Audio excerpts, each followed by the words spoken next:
이강인 선수가 이번 주말에 선발로 복귀하는 것은 뭐 당연한 거잖아요. 예, 주말에는 선발로 나올 걸로 보입니다. 그러니까 이제 주말 이번 이제 경기가 토요일에서 일요일로 넘어가는 새벽 1시 반 발렌시아 예. 원정을 떠나게 됩니다. 예.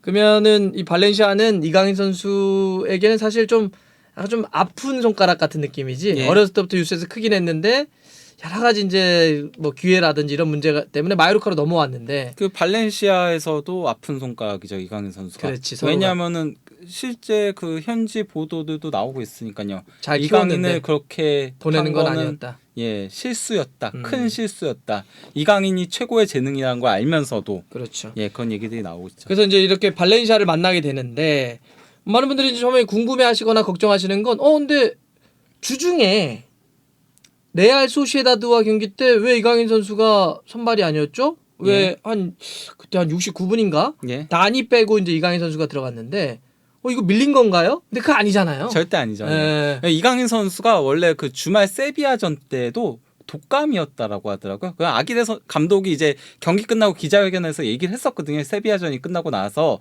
독감이어서 4kg나 빠졌을 정도로 컨디션이 안 좋았다. 이렇게 얘기를 했는데 저는 그래서 주말에 그럼에도 선발로 내보냈잖아요. 그래서 당연히 주중 경기에도 선발로 내보낼 줄 알았는데 아예 주전들 쫙 뺐죠. 다 뺐어요. 그러니까 이강인 선수만 뺀 게 아니라 주전들 중에 한 3명?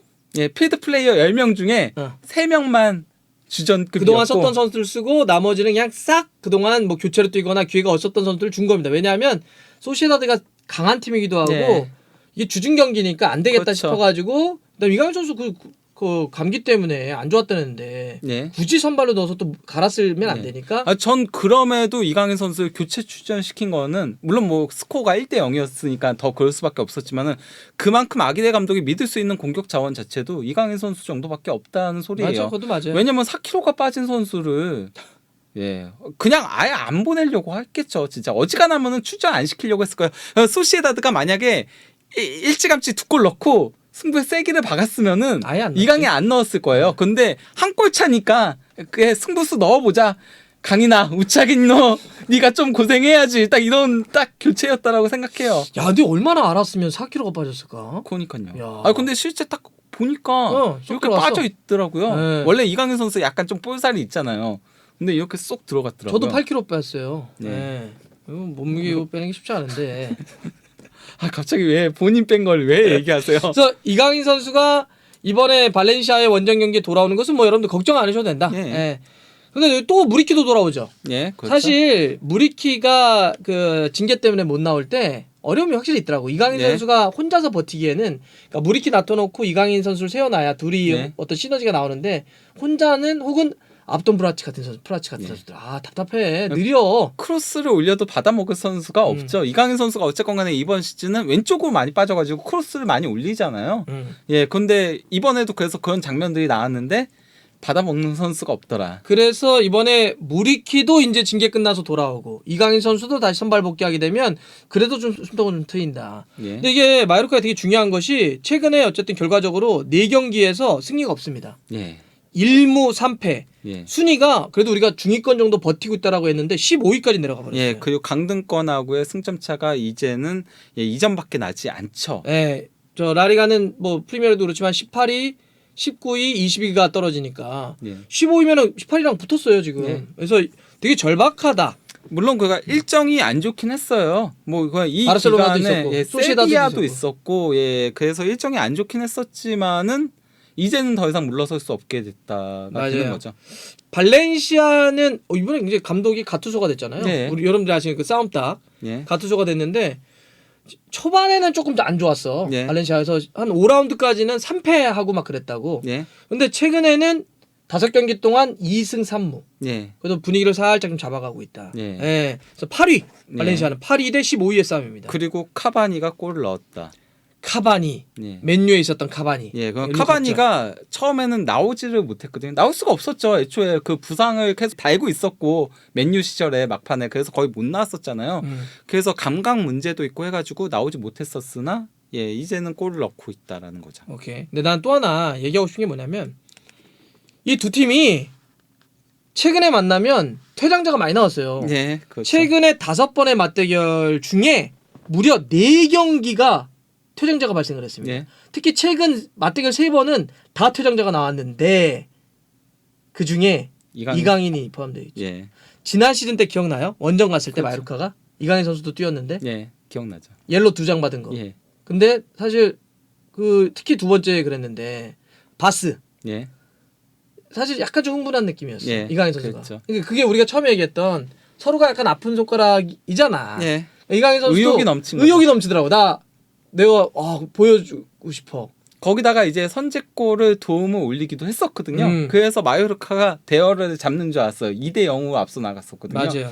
근데 이제 이강인 선수가 첫 옐로 카드도 아쉬웠죠. 그게 그렇게 파울을 할 상황은 아니었는데 잡아끌다가 그래서 이제 옐로 카드를 처음에 받았었고 그다음에 이제 두 번째 바스를 걷어차면서 두 번째 옐로 카드까지 받아가지고 퇴장을 당한 거였죠. 네. 그래서 이번 경기는 조심해야 된다. 네. 일단 두 팀은 최근에 어쨌든 그런 격렬한 경기. 네. 모리바는 지난 시즌 퇴장당할 때 바보처럼 퇴장당한. 그거는 진짜 이해가 안 가는. 발렌시아의 모리바. 예. 예.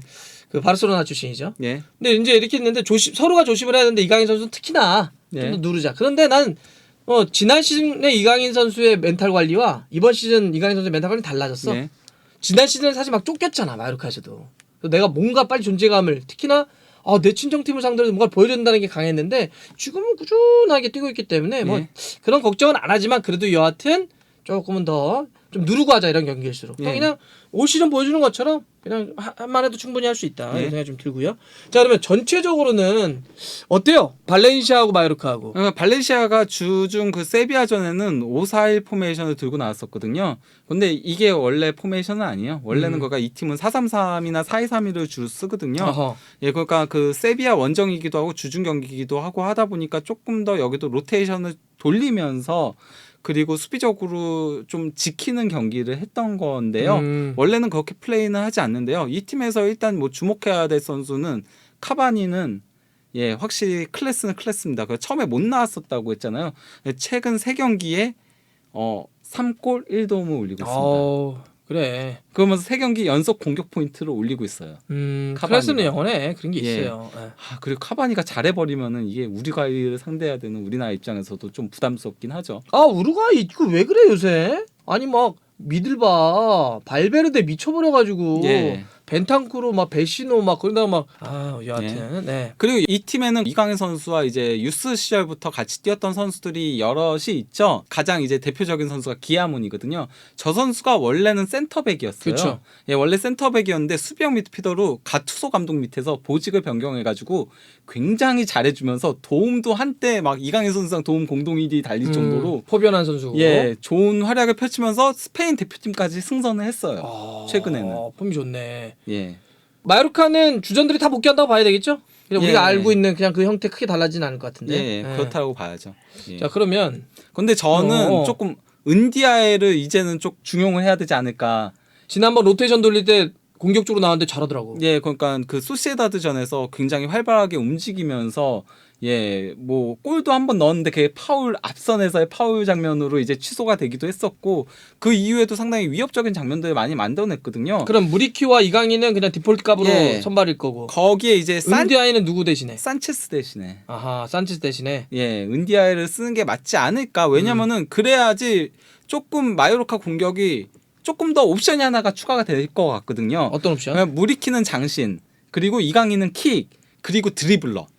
은디아이는 드리블로 휘젓는 걸 잘해주니까 산체스는 수비적으로 좀 보조해주는 거 외에는 솔직히 말하면 공격 쪽에 있어서는 너무 아쉬운 부분들이 많거든요. 은디아이가 소시에다드 경기에서 그러고 보니까 골 취소가 됐네. 그 반칙이라고 해서. 근데 그때 막 개인 돌파해가지고 어쨌든 마무리를 했으니까.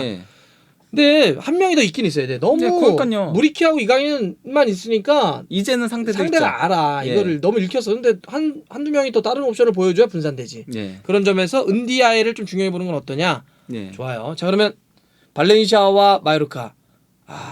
이강인 선수에게는 이제 전 소속팀을 만나는 싸움이 될 텐데 좀 달라진 이강인으로 또 부닥칠 텐데 어떻게 될 것 같습니까? 이 경기도 뭐 결과는 발렌시아의 승리 가능성이 높습니다. 요새 흐름도 좋고요. 특히 카바니가 오면서 흐름이 좋아졌기 때문에요. 그러니까 발렌시아가 초반에 힘들었던 건요. 골 넣을 선수가 없어서였어요. 근데 그거를 이제 카바니가 대신 해주고 있거든요. 발렌시아는 뭐 이강인 선수 있을 때도 앞쪽에 골 넣을 선수가 없었잖아요. 아, 네. 게데스도 그랬고. 근데 이제는 카바니가 해주니까. 좋습니다. 그러면 똑같네요. 마요르카는 이강인만 봐라. 경기는 상대가 이긴다. 이러다가 마요르카 또 강등권 내는 거 아니야? 근데 참 속상하네. 전력이 떨어지는 건 사실이에요. 그래요. 냉정할 거 냉정해야지. 좋습니다. 그렇게 한번 정리를 해볼게요. 네. 주말 여러분들 재밌는 게 많습니다. 이번에 많이 봐주세요.